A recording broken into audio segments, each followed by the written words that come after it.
ఆ బిత్తిరోడు అనుభవం లేనోడు ముఖ్యమంత్రి అయిండు అంటే రెండు రైతు బంధులు ఎగ్గొట్టి నువ్వు ఇలా 17,000 కోట్లు చేస్తే గొప్పోడవా? రైతులు తీసుకున్న 2 లక్షల లోపు రుణాలను వెంటనే రైతులను మోసం చేసిన రేవంత్ రెడ్డి రైతు రుణమాఫీపై నేడు బీఆర్ఎస్ పార్టీ రాష్ట్ర వర్కింగ్ ప్రెసిడెంట్ కేటీఆర్ ఇచ్చిన పిలుపు మేరకు రాష్ట్ర వ్యాప్తంగా రైతు ధర్నా కార్యక్రమాన్ని బీఆర్ఎస్ పార్టీ శ్రేణులు నిర్వహిస్తున్నాయి. ఆదిలాబాద్ జిల్లా కేంద్రంలో మాజీ మంత్రి జోగురామన్ ఆధ్వర్యంలో ఇక్కడ రైతు ధర్నా కార్యక్రమాన్ని నిర్వహించారు. మరి ఈ యొక్క ధర్నా కార్యక్రమాన్ని ఎలా నిర్వహించారు, వారి యొక్క ఉద్దేశం ఏందనేది మాజీ మంత్రి జోగురామన్ గారిని తెలుసుకుందాం. సార్ చెప్పండి, ఈ యొక్క ధర్నాలో మీ యొక్క పార్టీ అభిప్రాయం ఏంటి? మా పార్టీ స్పష్టమైన వైఖరితో ఉంటుంది. ఇప్పుడు మేము ప్రతిపక్ష పార్టీగా మేము చాలా ఓపిక పట్టినాం.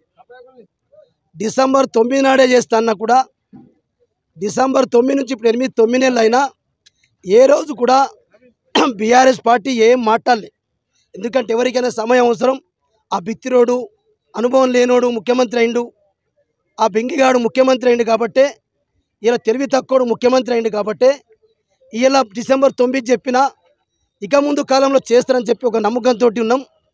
అది ఇలా లాస్ట్కు ఎంపీ ఎలక్షన్లలో ఢిల్లీ నుంచి ప్రెషర్ ఉంటే హైకమాండ్ ఒత్తిడికి భయపడి మొత్తం నేను రైతులందరికీ కూడా 2 లక్షల వరకు రుణమాఫీ చేస్తానని చెప్పి అది డిసెంబర్ 15 తారీఖు నాడు చేస్తానని చెప్పి దేవుళ్ళ మీద ఒట్టు పెట్టుకుంటూ, ఒక్క దేవుడు కాదు ఎందరు దేవుళ్ళు ఉంటే అక్కడ అంత ప్రతిష్టాత్మకమైనటువంటి స్థలాలలో ఆ దేవాలయాల్లో దేవుళ్ళని ఒట్టు పెట్టుకొని చేస్తామని చెప్పిండు.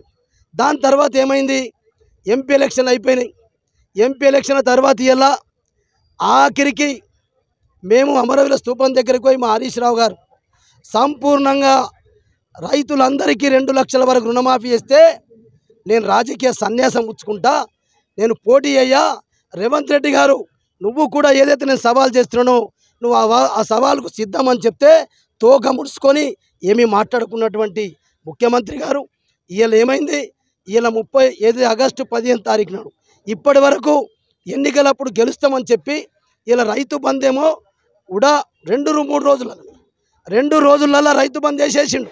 పార్లమెంట్లో ఓడిపోతే నా ముఖ్యమంత్రి పదవి పీక్తుంది, ఊడిపోతుందని చెప్పి భయంతో అప్పుడేమో 5,000 రూపాయలు ఎకరానికి వేసిన వ్యక్తి ఇలా డాటా ఉంది, టెక్నికల్గా ప్రాబ్లం లేదు. జిల్లాలో ఎందరైతే రైతులు ఉన్నారో అందరు రైతులకు కూడా చిన్న రైతు నుంచి పెద్ద రైతు దాకా అందరికీ వేసినటువంటి కాంగ్రెస్ పార్టీ ప్రభుత్వం ఇలా టెక్నికల్ ప్రాబ్లం, ఇలా డాటా ప్రాబ్లం, ఇలా నాటకాలు చేస్తూ ఉన్నారు, పగటి నాటకాలు చేస్తూ ఉన్నారు. అందుకొరకే మా డిమాండ్ ఏంటంటే నువ్వు రైతు బంధు ఒక్కటే వేసినావు, ఇలా రైతు భరోసా పేరుతో 15,000 ఇస్తాను. ఇలా ఇప్పుడు ఖరీఫ్ పంటలు వేసుకున్నాం. జూన్ నుంచి రైతులకు పెట్టుబడి లేక మళ్ళా కమిషన్ ఏజెంట్ల దగ్గరికి మళ్ళా దుకాణాలు ఓపెన్ చేసుకొని ఏ వడ్డైనా ఇవ్వండి, మాకు పెట్టుబడి లేదు, కేసీఆర్ గారు ఇచ్చినప్పుడు మాకు కమిషన్ ఏజెంట్ల పని వల్లేదు, ఇలా రైతు బంధు ఎగ్గొట్టి రైతు భరోసా పేరు లేకుండా ఇలా రుణమాఫీ అదే డబ్బులతోటి మేము 15,000 కోట్లు సంవత్సరానికి రైతు బంధు ఇస్తే నువ్వు ఇలా 17,000 కోట్లు మాఫీ చేసినావు. అంటే 2 రైతు బంధులు ఎగ్గొట్టి నువ్వు ఇలా 17,000 కోట్లు చేస్తే గొప్పోడవా? నువ్వు అది ఎగ్గొట్టినావు, రైతు బంధు ఎగ్గొట్టినావు, రుణాలు ఇచ్చినావు. ఈ రుణాలు కూడా మరి ఇలా మా జిల్లాలోనే 1,64,006 రైతులు ఉంటే 55,000 మంది రైతులకే నువ్వు రుణం ఇచ్చినావు. మరి ఇలా మా రుణం ఇలా ఎటుపోయింది? మరి ఇంకా మిగతా మందికి 1,64,000 ఒక 20% లోన్ తీసుకోకపోవచ్చు. 1,40,000 మంది రైతుకి ఇవ్వాలి కదా. మరి ఎందుకు ఇస్తావు? ఇంకా 1,90,000 మందికి నువ్వు ఇవ్వాల్సిన అవసరం ఉంది. టెక్నికల్ ప్రాబ్లం 3-4 వస్తుంది. నువ్వు రైతు బంధు అప్పుడు రాలే. అందుకొరకే మా రిక్వెస్ట్ ఏంటంటే ఇప్పటికైనా ప్రభుత్వం బేషరతుగా రైతు క్షమాపణ చెప్పి ముఖ్యమంత్రి గారు వైరా సభలు అయితే చెప్పిండో 22 లక్షలతోటి అయిపోయింది, 17,000 కోట్ల 17,934 కోట్లు అయిపోయింది. నేను ఒప్పుకున్నది 15 ఆగస్టుకు చేసేసిన. ఇక నేను రేపు అభినందన సభ పెడతా, రాహుల్ గాంధీని పిలిపిస్తాను మాట్లాడిండు. వరంగల్ డిక్లరేషన్లో రాహుల్ గాంధీ చేసిండు కాబట్టి అంటే దాని అర్థం అయిపోయిందన్నట్టే కదా. మళ్ళా రైతులందరూ ఆవేదనతో బాధతో ఇలా రైతులందరూ పరేషాన్ తోటి రోడ్లు ఎక్కితే ఒక్కొక్క మంత్రి ఒక్కొక్క విధానం మాట్లాడుతున్నాడు. కాలేదు భయ్, బీఆర్ఎస్ పని లేదు, బీఆర్ఎస్ నాయకులు పని లేక చేస్తున్నారు. అరే భయ్, మీ మంత్రి ఇలా తుమ్మల నాగేశ్వరరావు డిప్టీ సీఎం బట్టి విక్రమార్క స్టేట్మెంట్ పేపర్లు ఉన్నది, సాక్షిలో ఉన్నది, ఈనాడులో ఉన్నది. తుమ్మల నాగేశ్వరరావు ఏమంటాడు? ఇవాళ రైతులకు 2 లక్షల వరకు 41,33,000 రైతుల డాటా వచ్చింది. ఇప్పుడు రైతుల పరిశీలన ఉంది. రేషన్ కార్డు, తెల్ల రేషన్ కార్డు అవసరం లేదు.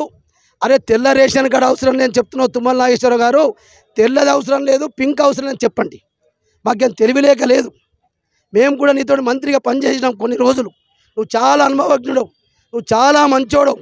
కానీ ఈ గద్దల చేతులను ఇలా మంత్రి అయినావు కాబట్టే ఇలా నువ్వు ఆ గద్దల కింద అబద్ధం ఆడుతున్నావు.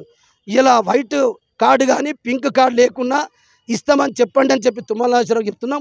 బట్టి విక్రమార్క ఏమంటాడు, అదే పేపర్లో ఇయ్యలనే మీరు 2 లక్షల పైన ఏ అమౌంట్ ఉన్నా కట్టండి, మేము ప్రభుత్వం జమ చేస్తామని చెప్పి బట్టి మాట్లాడుతున్నాం.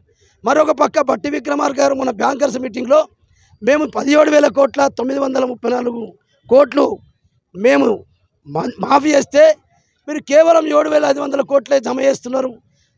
జమ చేసేది బ్యాంకర్సా, జమ చేసేది ప్రభుత్వం?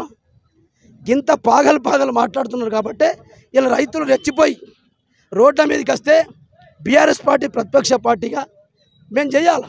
ఒక రాజకీయ పార్టీ ఏం చేస్తుంది? ఇలా కష్టాలు ఉన్నటువంటి రైతాంగం కావచ్చు, కష్టాలు ఉన్నటువంటి మహిళలు కావచ్చు, రైతు కూలీలు కావచ్చు, ఎవడు కష్టం వచ్చి రోడ్ ఎక్కినా అక్కడ అది న్యాయంగా అయితే తప్పకుండా బీఆర్ఎస్ పార్టీ వాళ్ళకి మద్దతుగా ఉంటుంది. ఇప్పుడు కూడా చెప్పినాం. ఈ ఆదిలాబాద్ జిల్లాలో చేసినటువంటి రైతులతో పాటు మీరందరూ కూడా చేసినటువంటి ఈ ధర్నా కార్యక్రమాల్లో పలువురి మీద కేసులు కూడా నమోదు చేయడం జరిగింది. దీన్ని ఎలా చూస్తారు మీరు? ఎలా చూస్తారు? ఎద్దు ఏడ్చిన వ్యవసాయం, రైతు ఏడ్చిన రాజ్యం, అది పొందబెడుతుంది ఆ ప్రభుత్వాన్ని. కాబట్టి ఈ రైతులతోటి పెట్టుకున్నాడు ఈ రేవంత్ రెడ్డిని కూడా పక్కా పొందబెడతాం. ముఖ్యంగా తెలంగాణ తల్లిపై ఇదివరకైతే సీఎం రేవంత్ రెడ్డి కూడా సెక్రటరియట్లో తెలంగాణ తల్లి విగ్రహం ఏర్పాటు చేసేందుకు కూడా డిప్యూటీ సీఎం బట్టి విక్రమార్కతో కూడా పరిశీలించడం జరిగింది. అయితే ఇప్పుడు మీరు బీఆర్ఎస్ పార్టీ ఏమో మళ్ళీ తెలంగాణ తల్లి విగ్రహాన్ని అక్కడ పెట్టాలని చెప్పేసి మళ్ళీ ఈరోజు పాలాభిషేకాలు కూడా చేస్తున్నారు. అయితే దీనిపై మీ అభిప్రాయం ఏంటి? ఎప్పుడు చేస్తున్నాడు? మేము డిమాండ్ చేసిన తర్వాత మా కేటీఆర్ గారు రేపు మళ్ళా మా ప్రభుత్వం వచ్చిన తర్వాత మీ రాజీవ్ గాంధీ విగ్రహాన్ని కూల్చేసి మేము తెలంగాణ తల్లి విగ్రహం పెడతాం బిడ్డ. ఇప్పటికైనా తెలంగాణ రాష్ట్రం వచ్చింది, తెలంగాణ ప్రజలతో కేసీఆర్ నాయకత్వం తెచ్చుకున్నాం. మళ్ళా ఇప్పుడు నువ్వు తెలంగాణ తల్లిని పెట్టకుండా నువ్వు ఇలా రాజీవ్ గాంధీ బొమ్మ పెడితే ఇలా నీకు పవర్ ఉందని నువ్వు పెట్టుకోవచ్చు, పోలీసు బలగాలను పెట్టుకోవచ్చు. రేపు మా ప్రభుత్వం వచ్చినాక కూల్చేస్తామంటే అప్పుడు ఉటావుటిన భయపడి డిప్యూటీ సీఎంని పంపించి ఇలా పెడతా అని చెప్పి ఒప్పుకోవడం. దాంతోపాటు ఏం మాట్లాడిండు? తెలంగాణ తల్లి గురించి ఎంత హీనంగా, ఎంత అవమానంగా. ఒక తెలంగాణ ముఖ్యమంత్రిగా కాబీలున్నాడా? అసలు తెలంగాణ ముఖ్యమంత్రి కానే కాడు. ఆయన మొత్తం కేంద్ర ప్రభుత్వంలో అయితే అటు బీజేపీ, అటు కాంగ్రెసా, అటు చంద్రబాబు నాయుడా, ఈ ముగ్గురి కబందాస్తాలో ఇరుక్కున్నాడు. ఓటుకు నోటుతోటి దొంగ దొరికిన దొంగ, పట్టపగలు జైలుకు పోయిన దొంగ రేవంత్ రెడ్డి భయపడి అటు వాళ్ళ కాపలా ఉన్నాడు. కాబట్టి వీళ్ళు వాళ్ళు చెప్పిందే నాటకాలు ఆడుతున్నారు. సో ఇది మొత్తానికి మాజీ మంత్రి జోగురామన్ చెప్తున్నటువంటి పరిస్థితి. మొత్తం మీద ఈరోజు రైతు ధర్నా కార్యక్రమాన్ని తమ యొక్క బీఆర్ఎస్ పార్టీ కార్యకర్తలతో పాటు రైతులంతా కూడా విజయవంతం చేయడం జరిగింది. అయితే మొత్తానికి రైతుల పట్ల తమ యొక్క సానుకూలత ఇలాగే కొనసాగుతుంది. రైతుల కోసం నిరంతరం కూడా పోరాటం చేస్తూనే ఉంటాం. తమ యొక్క మద్దతు రైతుల పక్షపాతి ఎప్పటికి కూడా ఈ యొక్క బీఆర్ఎస్ పార్టీ ఉంటుంది. అదేవిధంగా రైతు రుణమాఫీ అయ్యే వరకు కూడా తమ యొక్క పోరాటం నిరంతరం కొనసాగిస్తామని మాజీ మంత్రి జోగురామన్ చెప్తున్నారు. ఆదిలాబాద్ జిల్లా నుండి శైలేందర్, ఏబీపీ దేశం.